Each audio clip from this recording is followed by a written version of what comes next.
Très bien. Bonjour, rebonjour à toutes et à tous. Nous commençons cette nouvelle séquence d'entretien dans la dernière demi-journée de cette première Biennale des langues, puisque dans un peu plus de 5 heures désormais, la première édition, si j'ose dire, aura vécu, mais on est très content que d'autres entretiens et présentations puissent avoir lieu. Et donc, là, dans les 20 minutes qui viennent, nous avons le plaisir d'accueillir Sophie O'Neill, qui est directrice de publication d'une publication que les gens qui travaillent dans le français langue étrangère connaissent bien et qui s'appelle Bien dire. Sophie O'Neill nous expliquera pourquoi c'est parfois en vert et parfois en rouge. Voilà, mais d'abord peut-être... Sophie O'Neill, une première question.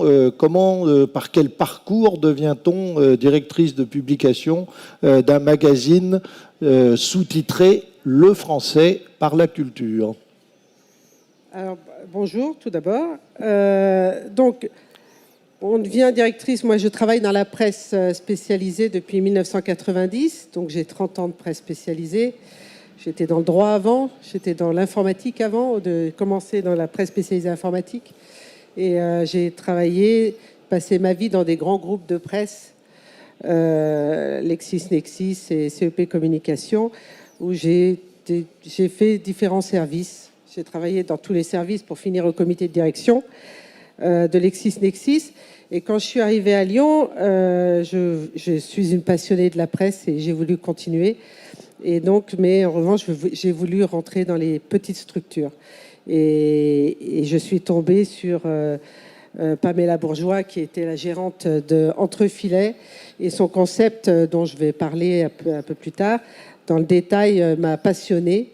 Et c'est comme ça que depuis 2011, j'ai racheté les parts d'Entrefilets et je continue ma passion. Voilà, donc vous êtes rentré au fond par le métier de la presse, d'éditrice dans la presse spécialisée. Tout à fait. Et ça vous a amené à vous intéresser à cette presse très particulière qui s'adresse donc aux gens qui apprennent le français langue étrangère. Et qu'est-ce qui vous a séduit dans le magazine Bien dire ? Il s'appelait déjà comme ça ? Oui. Alors, en fait, on est spécialisé dans le français langue étrangère et l'anglais. Ce qui était intéressant pour le français langue étrangère, en fait, c'est l'histoire. Cette entreprise, elle date de 1996 et Pamela Bourgeois était de nationalité britannique. Elle avait une école de langue en Afrique. Elle a enseigné en Angleterre et après, elle est venue enseigner en France. Et son parcours est assez passionnant parce que elle concevait tous ses cours comme sur la base de la culture. C'était son concept. Je fais mes cours sur la culture francophone. Et à partir de là, je crée mes langages, mes outils langagiers pour pouvoir aller plus loin et traiter de la grammaire, de la fonction. Mais on commence par la culture. Donc c'était son concept. Et j'ai trouvé ça assez passionnant. Et moi qui suis un pur produit de la presse, j'ai trouvé un produit qui se retrouvait entre la méthode et la presse. Et c'est ça qui est passionnant. C'est d'avoir des magazines qui traitent de culture adaptés à des niveaux.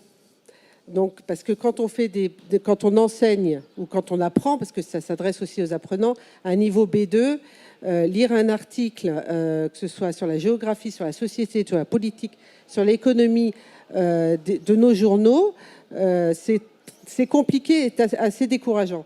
Donc, en fait, elle a créé ce magazine pour partager cette passion de l'apprentissage. Et c'est ça qui m'a séduit. Et là, j'ai testé avant de prendre les rênes. Et j'ai testé les magazines, que ce soit l'anglais ou le français, pour m'assurer de la qualité. Et dans la presse, il y a différents moyens de s'assurer de la qualité d'un produit. Et voilà, donc j'ai été convaincue. Et 10 ans après, je suis toujours aussi convaincue. Vous êtes resté, donc c'est que voilà. Vous êtes vraiment convaincue. Voilà, donc il y avait 4 magazines. Et après, on est allé encore plus loin. On a créé Bien dire initial parce qu'on n'avait que intermédiaire à avancer. On a créé pareil pour l'anglais. Et maintenant, on peut dire qu'on est l'entreprise qui traite tous les niveaux sur l'apprentissage du FLE. Voilà. Et c'est ce qui explique le code couleur, alors. C'est ce qui explique le code couleur. Donc, on a en vert, c'est pour débutant à intermédiaire. Voilà. Donc, c'est le premier niveau. Voilà. Et en rouge, c'est donc intermédiaire à avancé. Donc, on est déjà dans un deuxième niveau.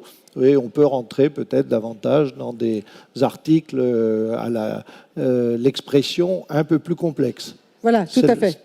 Tout à fait. En fait, Pam avait commencé avec Bien dire, intermédiaire à avancé, parce que d'abord, c'est ce qu'elle enseignait plutôt des niveaux intermédiaires. Et puis, créer un magazine, c'est compliqué. Hein. C'est un investissement important, c'est compliqué. Entrefilet reste une petite société. Donc, elle a commencé sur... Alors, avec les magazines, on parle d'audio, évidemment. Les articles sont enregistrés dans un studio. Donc, voilà. Après, ce qui est intéressant, c'est que nos auteurs, nos pigistes sont des enseignants qui ont un statut de journaliste. C'est ça qui est intéressant. Donc c'est pour ça qu'on est entre la méthode et la presse. C'est que ce sont des journalistes et qu'on a un système de correction. On a 3 niveaux de correction où toute donnée, donc journaliste, ça veut dire qu'ils sont dans la recherche d'informations, et toute donnée est corrigée par des spécialistes qui ont des diplômes de correcteurs. Voilà. Et après, il y a toute la partie outils langagiers qui sont des mises en situation, des expressions idiomatiques, des mots, des explications de mots. On a un lexique. Donc ça, c'est fait aussi par des enseignants qui enseignent eux-mêmes. Oui. Voilà. Et donc, le fait de faire appel à des enseignants journalistes ou des journalistes enseignants, c'est la garantie qu'à l'arrivée, on aura un texte qui non seulement contiendra des informations validées, mais aussi sera écrit dans une langue accessible au niveau concerné. C'est ça le propos. Hein, c'est ça le propos. C'est qu'en fait, quand vous écrivez pour un niveau A2, A2 c'est débutant, hein, débutant 1 A2 c'est débutant, il faut que ce soit fait par des enseignants. Voilà. Donc c'est ça la difficulté, hein, c'est de trouver des enseignants qui ont une qualité de journaliste. Voilà. C'est deux métiers différents, mais il y a des gens qui cumulent les compétences. Voilà. Et là, vous avez évoqué la dimension orale. Comment je fais quand je lis ce journal pour accéder à la version ou à des versions orales des textes ou des entretiens peut-être? Alors, en fait, pour chaque article, vous avez, sur votre article, vous avez des petits pictos qui vous disent que vous avez l'audio. Donc l'audio, il est téléchargeable sur notre site biendire.com. On s'abonne au magazine Plus Audio. C'est lu par des acteurs en studio, donc c'est aussi une qualité importante. Surtout pour les enseignants qui les mettent sur des serveurs dans les écoles. Et en fait, c'est une qualité qui est quand même importante. Et puis, il y a le niveau. Donc, quand vous lisez un article, vous savez quel est le niveau et vous savez quel est l'audio. L'audio est adapté au niveau, évidemment. C'est ça. Voilà. Hein, donc quand on est au niveau A2, on ne va pas parler trop vite. Voilà, donc on adapte les niveaux, les accents, l'audio au niveau et aux accents. Donc ça, c'est important. Alors là, je crois qu'on voit bien quel est le projet, comment ça fonctionne, les différentes compétences qu'a nécessité la mise en œuvre d'un projet éditorial de cette nature. Et ensuite, peut-être, on va continuer sur les aspects un peu techniques, comme ça, de la publication, puis après, on rentrera bien sûr dans le contenu.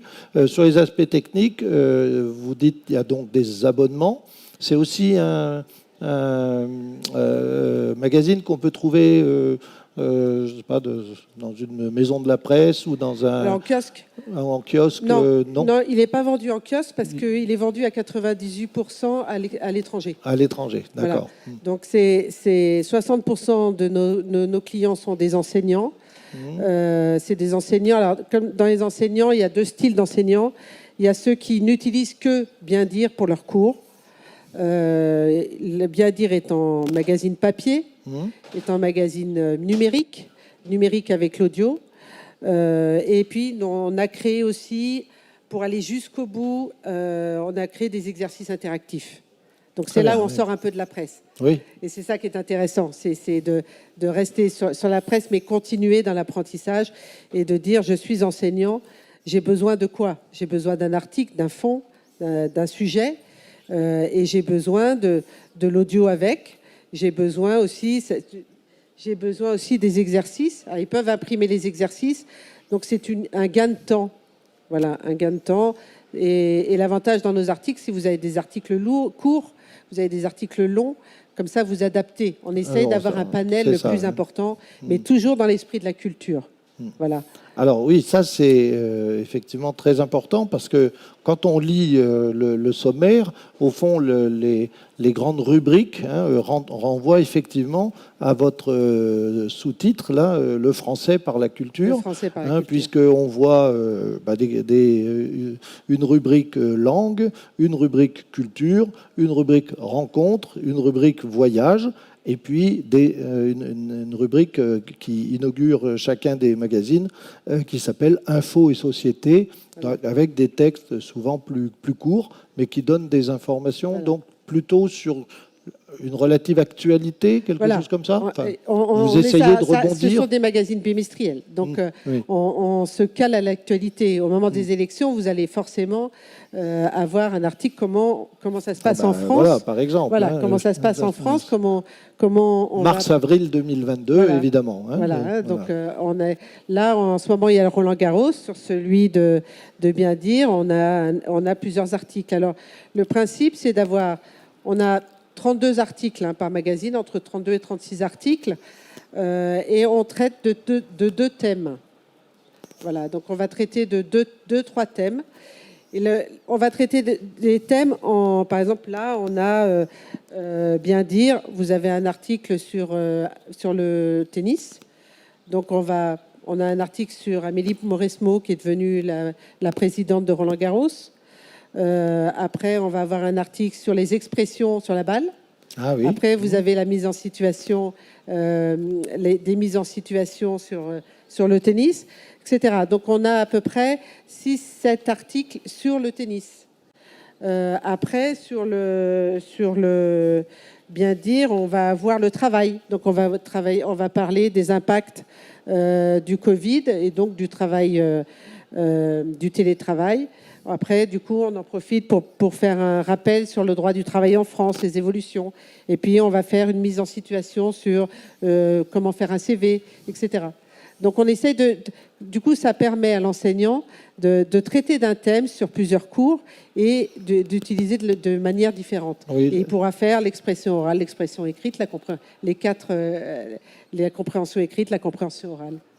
Et alors, pourquoi ce choix de faire apprendre la langue française par la culture et par la culture française? Donc, on y apprend beaucoup sur comment fonctionnent les institutions, quelles sont les habitudes des concitoyens français.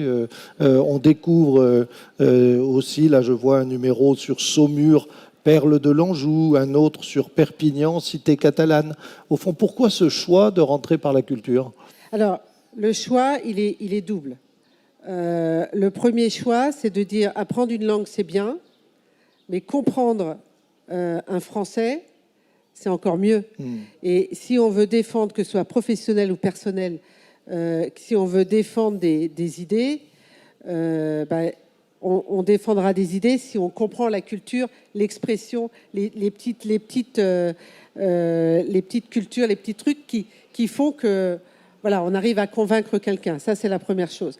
La deuxième chose, c'est que dans nos clients, dans les apprenants, les gens apprennent le français parce qu'on est quand même un des pays les plus beaux du monde, le pays le plus visité du monde, et avec une variété, une richesse culturelle qui est quand même exceptionnelle. Donc, il faut en être conscient.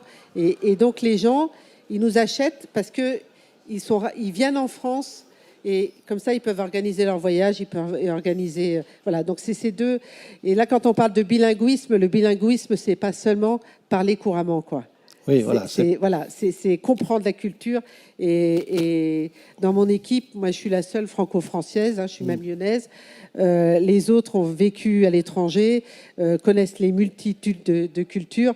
Et on a une certaine réputation qui n'est pas toujours bonne sur certains points.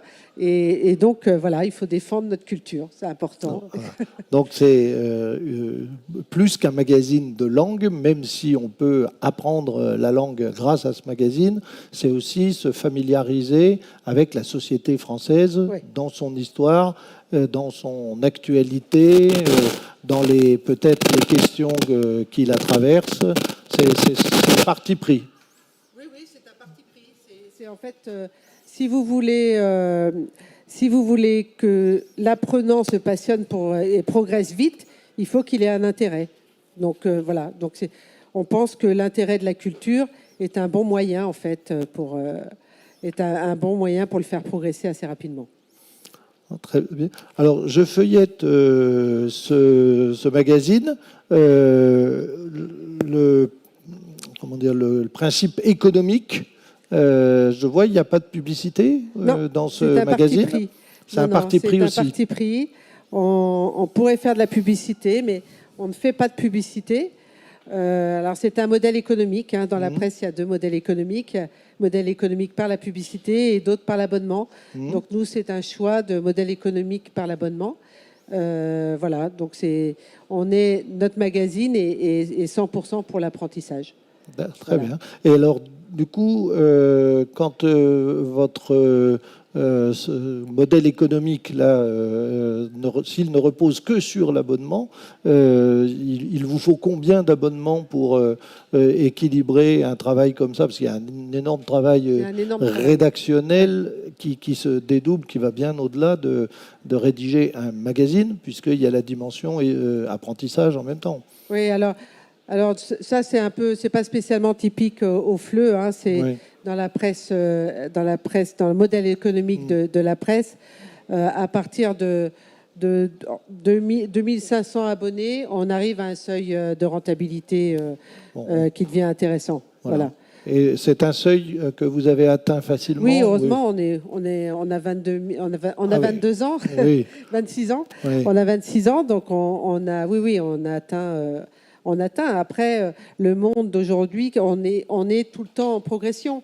On est tout le temps en progression, donc on ne fait pas un magazine. Et puis là, on a refait une nouvelle formule. Là, vous avez la nouvelle formule. La nouvelle formule, on parlait encore de culture. On a rajouté une rubrique, par exemple, qui est passionnante. C'est un étranger. C'est l'interview d'un étranger qui vient en France et qui va expliquer ce qu'il a marqué dans la culture française.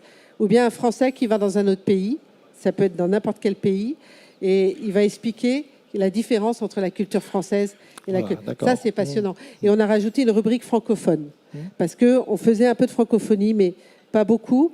On a fait des numéros spéciaux sur la Suisse, sur la Belgique, sur le Canada. Mais là, on a rajouté une rubrique sur la francophonie. Donc, à tous les numéros, on parle de francophonie. Donc, maintenant, nous sommes le magazine de la francophonie. Voilà. Et vous évoquiez que 98%, c'est ça, de la vente de ce magazine, les abonnés, 18% des abonnés sont à l'étranger. Sont à l'étranger, oui. Voilà. Ouais. Et vous avez vu au cours de la vingtaine d'années une évolution dans les lieux où se diffuse ce magazine? Alors, nous sommes à 80% États-Unis, Royaume-Uni, Australie. Donc parce plutôt le monde anglophone.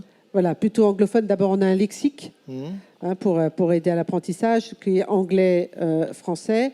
Donc, on est... Alors après, là où ça va, ça dépend des moyens que vous mettez en marketing.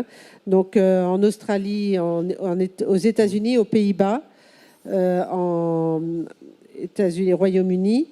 Maintenant, Taïwan. Depuis, ils ont commencé il y a 5 ans. Ça marche assez bien. Taïwan. Voilà, donc là, on a des vrais marchés qui se développent. Voilà, et on travaille beaucoup en partenariat avec des écoles de langue. Parce que les écoles de langue travaillent avec nous, donc participent à l'évolution du magazine. Voilà. Très bien.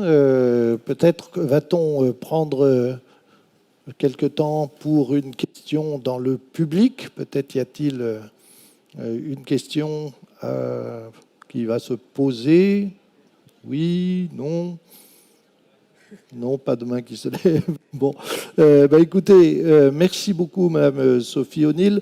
Je crois que votre projet éditorial, qui est plus qu'un projet, puisqu'il a plus d'une vingtaine d'années, fait écho à ce qu'on a entendu ce matin aussi sur ce que nous disait Jean-Marie Klinkenberg, là, qu'au fond, ne pas enfermer l'apprentissage d'une langue dans ce qu'il appelle une hypertrophie de la norme, hein, oui. Mais de souligner à quel point apprendre une langue, c'est aussi apprendre à connaître la société dans laquelle oui. Cette langue se diffuse. Et du coup, vous venez de le dire à l'instant, l'ouverture sur la francophonie est évidemment essentielle aujourd'hui, puisque Jean-Marie Klinkenberg nous l'a rappelé ce matin, l'avenir de la langue française est très largement au-delà de l'Hexagone et du territoire de la République française. Tout à fait. Voilà. Merci beaucoup, Madame Sophie O'Neill. Et puis, longue vie à bien dire le français par la culture. Merci. Beaucoup.